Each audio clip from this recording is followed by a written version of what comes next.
Hey, everybody. Mark and I have over 20 years of experience as therapists and as addicts in long-term successful recovery. We know better than anyone what works and what doesn't to break out of porn and sex addiction, heal betrayal trauma, and reclaim your relationship. And we've poured all of our personal and professional recovery and healing experience into a first-of-its-kind program for addicts, spouses, and couples. We call it Dare to Connect. At least 4 times every week, we engage with you in real time, in the trenches, giving you the knowledge and the tools to take back your life and relationship. Whatever else you've done on your journey for healing and recovery, you've never done anything like this. Mark and I, we've made all the mistakes, so you don't have to. Don't reinvent the wheel. We all know tomorrow never comes. Look, don't wait one more day to change. Claim your free 2-week trial today at daretoconnectnow.com.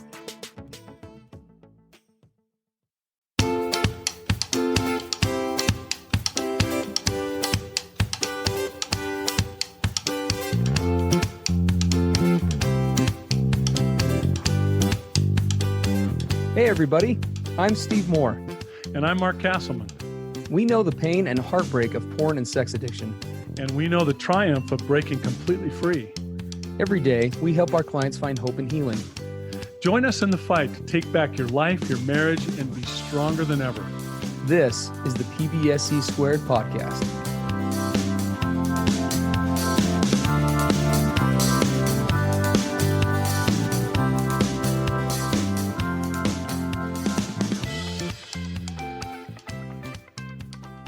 Hey, everybody, Mark and Steve on the PBSC podcast. This is episode 163. And you'll notice the title, Is All This Recovery and Healing Crap Really Worth It? I love it. Hope for couples. How many times have we heard people who get into recovery and healing, and like Steve and I, it's easy to be blindsided. You're like, wait, I didn't think this is what it was going to be. Wait, this is way too much hard work, or way too much hard stuff is coming up. You didn't tell me that we were going to suddenly be confronting all this stuff. Some of me likes the way it used to be. Yeah. Like, is this gonna be worth it? Yeah. Right? And so we have covered a lot of heavy stuff over the last, I don't know, maybe we always cover heavy stuff. I'm not sure, but we thought we need to do a hopeful podcast. Like, what do we see that really does happen for couples as they hang in, they stick with this, they do the hard stuff? What can you hope for? What's possible? So today's a hopeful podcast. Yes. No, we've been in the trenches the last several weeks, and it's been some heavy stuff. And so Mark and I, we were talking about this beforehand. Our biggest challenge today is going to be keeping this short because we love this topic. What we're hitting on today is why Mark and I do what we do. Obviously, our podcast, our Dare to Connect program for addicts, spouses, and couples, our individual clinics, those are all ways of providing income for our families. But we got into this because we're just passionate about the issues, and so I love talking about this. I know Mark does too. So. Yeah, we wanted to give some insight into that. What we have seen, Mark and I, with, we've been sober and in recovery for a long, long time. I'm coming up here on 8.5 years of sobriety, and I'll tell you, and I know Mark feels the same way. There are benefits to this process that I think some of which we were aware of, or hoped that could be. It was almost like a myth. It was like hearing about like some mythical panacea that doesn't actually exist, but. There was, but we hope that there were, but then there's a whole list of things that we have gained from this process that I think we never even our wildest dreams would get. That's for sure. Never. I mean, we didn't even know that some of the hopeful things existed. We didn't even know you could hope for them. For sure. You're right. Absolutely. We didn't even know that existed, totally. And so we thought we'd go through some of these things. We can't possibly even cover this is hardly some of them, but we can tell you what we see a lot. And even early in the recovery process, we start to see this.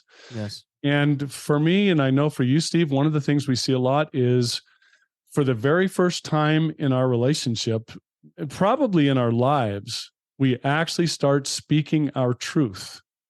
We actually start learning what that even means, right? For the first time, I'm discovering what it means to be me.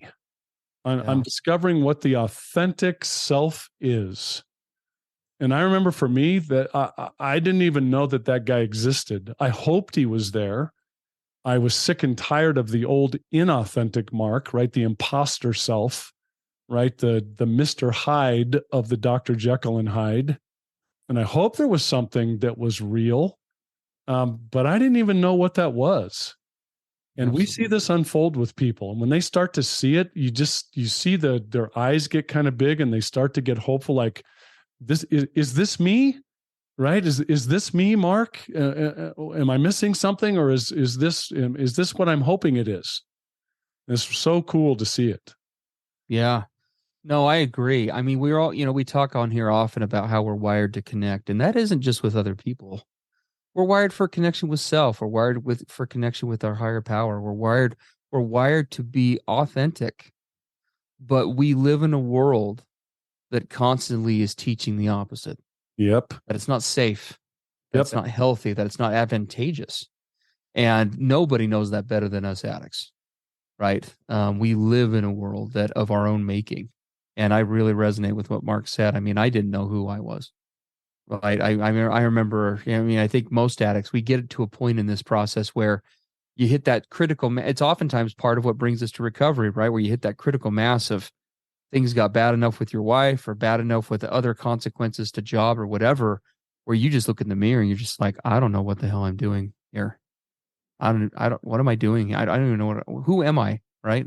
Yeah. And figuring that out in recovery has been such a huge blessing. And that kind of ties into, this next component. I mean, we could talk for each of these, like do 6 podcasts on each of these, We but really could. Yeah. this breaking free from codependency, I mean, which is a huge topic, but it's part of what we're talking about here is, learning how to live for you, right? Learning how to be you. And what does being you look like in a relationship with somebody else, romantic or otherwise? We addicts, we tend to be such chameleons, right? We just adapt to whatever suits us best, in an environment. What's going to help us survive? What's going to help us make it another day? What's going to help us not lose our spouse or not lose our wives or whatever the case may Yeah. be? What kind of facade and external, mask do I need to put on in order for this person to like me, love me, accept me, in order for me to please them, in order for me to get ahead, in order for me Yeah. to whatever. Right. And the thing about authenticity that you find, how many people, Steve, have we worked with, and this was true for us, where you just get to the place where you say, I am so sick and tired of this whole pretend process. I am exhausted in trying to be this and be that. And right. Yes. You're just exhausted. And it's one of the reasons you turn to addiction is because you're worn out. Yeah. When you figure out authenticity, you're like, does life really have an ease to it that I'm starting to feel? Are you serious? Yes. Well, yeah, I just remember the pressure coming off of me. It was like, wow. Oh my gosh, it's so true.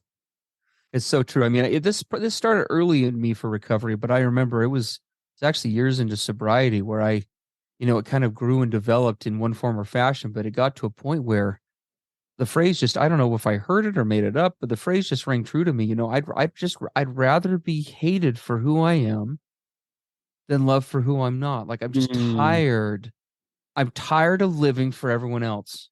I'm tired of living to please people. I'm tired of trying to hit the mark or be going the along to get guy. along. Yeah, exactly. I'm It's exhausting, you sick and know? tired of giving little pieces of myself away, right? To where you get to where you Mhm. don't, this is why we don't know what the authentic self is. I don't know me because I've been giving parts of myself away my whole life.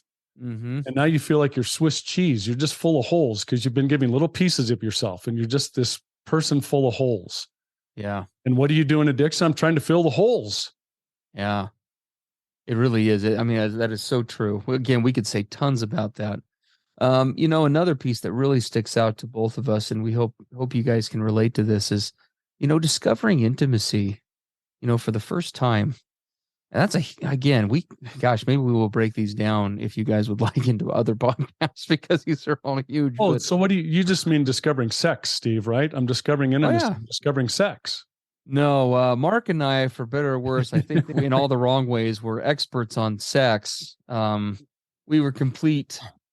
I don't think we were even neophytes in intimacy. We No. were just, I don't know what we were, but we were not experts in intimacy, right? And that's not just on the sexual realm, but just connecting with another person, right? And there's so many pieces to that. And one that resonated with me as we were getting ready for today is the safety piece. As an addict, I didn't realize it at the time, but in many ways you feel like, and I would imagine that for spouses it's the same way. You get pulled into this vortex of crap of survival, whether it's again your spouse's addiction or your own, and you kind of find yourself on this hamster wheel of these dysfunctional behaviors, and you run on that wheel for so long that eventually you just quit realizing you're even running. It just becomes normal, and that's how safety felt. I felt like I always had to have my hand on my gun holster all the Yes. time because you're constantly anticipating someone discovering you or somebody rejecting you or figuring it out or whatever it was. And just to be in a relationship now with a spouse where I can take my gun belt, metaphorically speaking, off and just be me.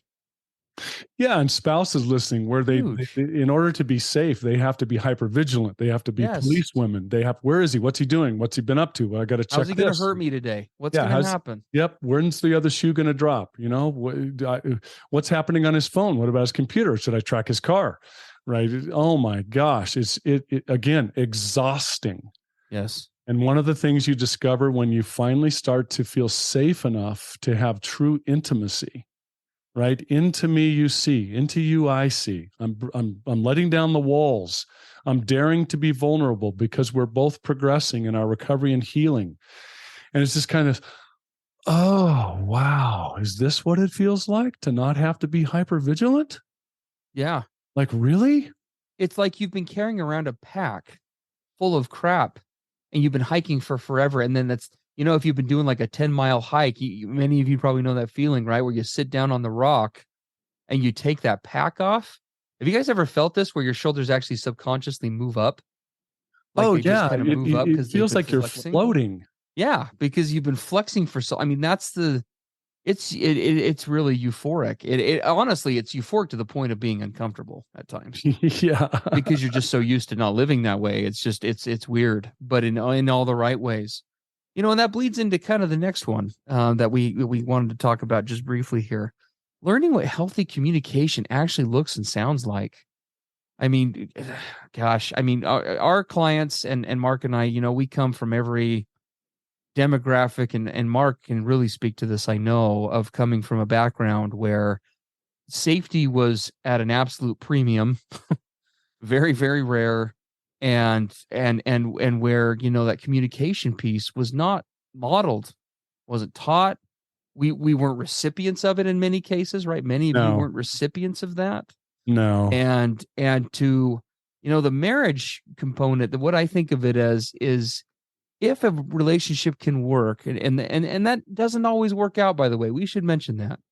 We're preaching all the benefits of staying together in a coupleship and working through the issues here, but we recognize that there are times where it's appropriate to end a relationship, where one spouse has decided that they are not going to change or evolve or grow, and it's in a way that's incompatible with the other.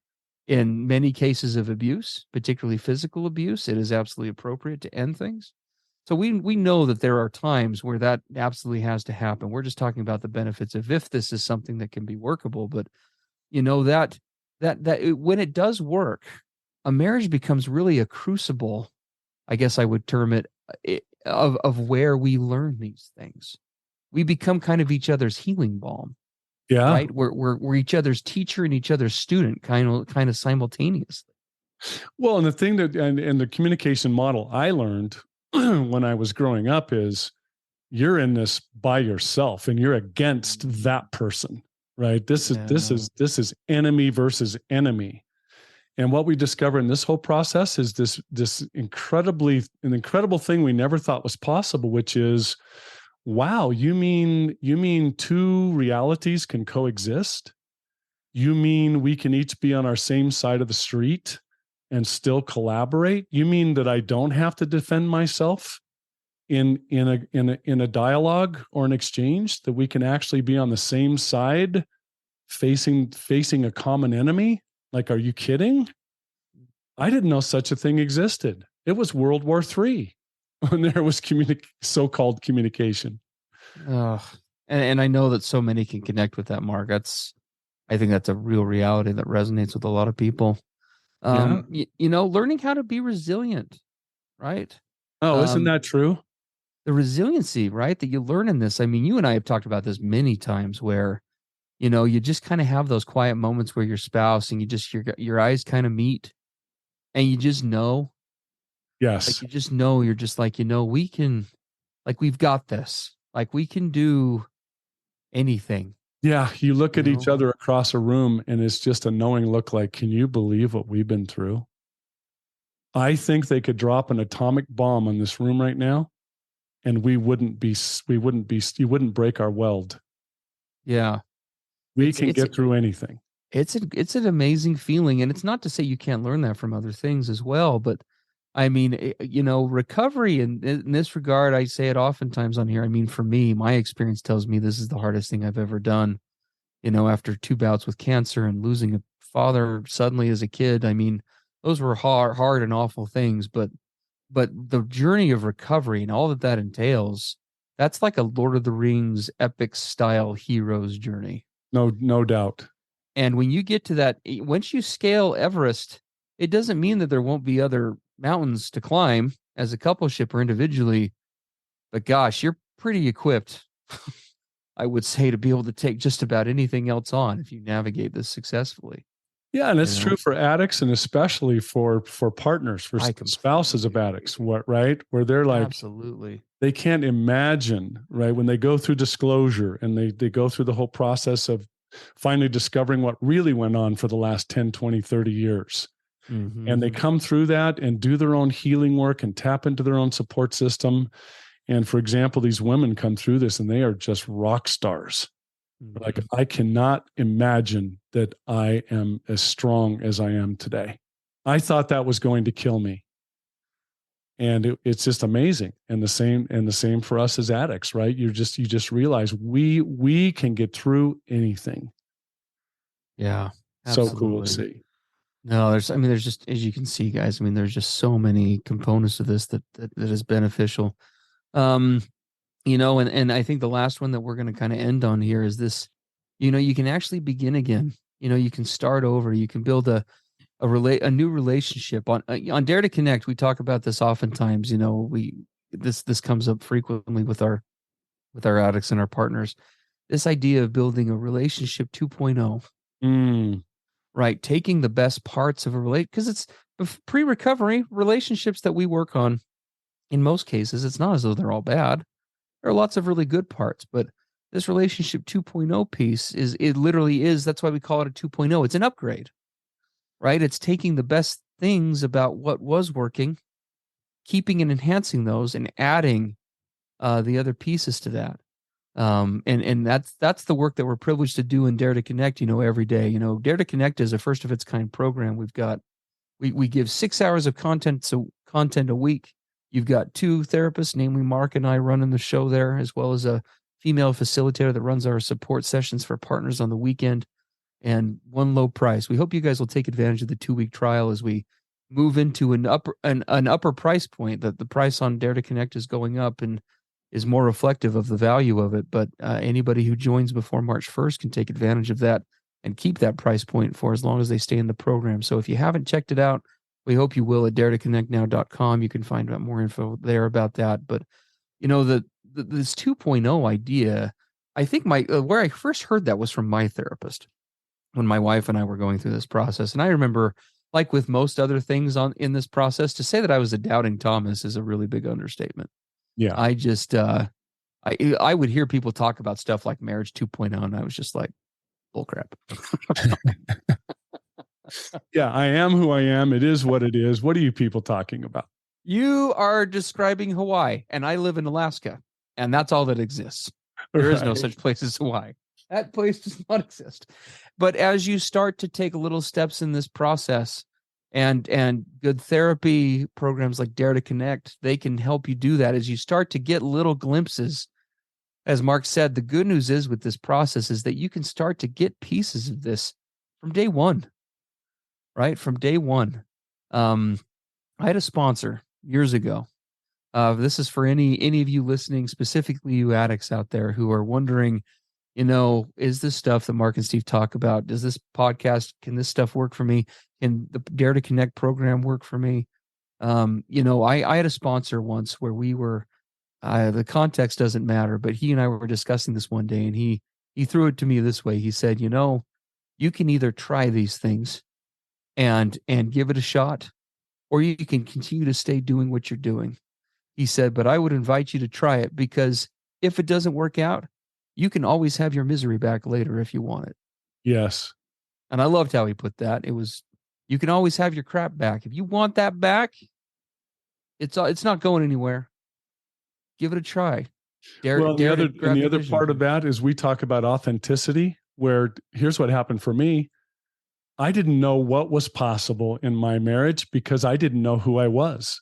Yes. Mark was not authentic. So it was true. Mark the imposter, Mark the facade, Mark the trauma, Mark the whatever.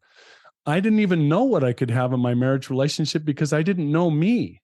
Yeah. And as I started to evolve into learning who I was and what I was capable of, Mark 2.0, then all of a sudden there were things possible in my marriage relationship that I didn't even know existed because I didn't know myself. And we can promise you that that's true. As you learn how to be authentic, as you discover the real, true, vulnerable, authentic selves, you'll look at each other and say, I didn't know that about you. I didn't even know that we could have this. We're having an experience right now that I didn't even realize existed because I was someone different. And that's the cool part, right? Is you can't really see right now, if you're not in recovery and healing, you don't even know what you can have. I'm so glad you said that, because that is so true. I love that's a great point to wrap up with. Guys, we know that this stuff probably sounds mythical in some ways, because it did for us once upon a time as well. And again, can we just lovingly suggest, give it a shot, give it a try. Now's the time. Don't wait another day. There are so many reasons to postpone recovery. We have done them all. We've talked about them all. I just met with a new couple the other day, this week. They're brand new to this process. They're newly married. They've been married like a year and a half. And he, the addict in this case, chose to do something I didn't. Even though I was open with my wife at the beginning, I was highly resistant to involving anybody in this for years. And they, a year and a half in, he said, I want to work on this. And so I met with him and his new wife right then. And I'll tell you, I almost got emotional with jealousy, because I am so glad for the place that my wife and I are in now. But gosh, I give anything to go back those first couple of years and gotten serious about this. Yep. That's just time I'll never get back. Yep. And every day is time we give away and we can't get back. Take the leap. We can connect with the fear and the hesitation. Join us in attending this podcast more. Join us in the Dare to Connect program. We'd love to have you there. We love working with clients both in our clinics and there. You guys are great. We just applaud you for the fact that you're listening to this podcast puts you in a very select category out of the people who need help and are seeking it. So we hope you'll just continue that journey. And we just appreciate all you listeners. Absolutely. Thanks for being here today. And we will, as always, see you in our next episode. Awesome. Have a great day, guys. Bye-bye. Everything expressed on the PBSC podcast are the opinions of the hosts and the participants and is for informational and educational purposes only. This podcast should not be considered mental health therapy or as a substitute thereof. It is strongly recommended that you seek out the clinical guidance of an individual qualified mental health professional. If you're experiencing thoughts of suicide, self-harm, or a desire to harm others, please dial 911 or go to your nearest emergency room.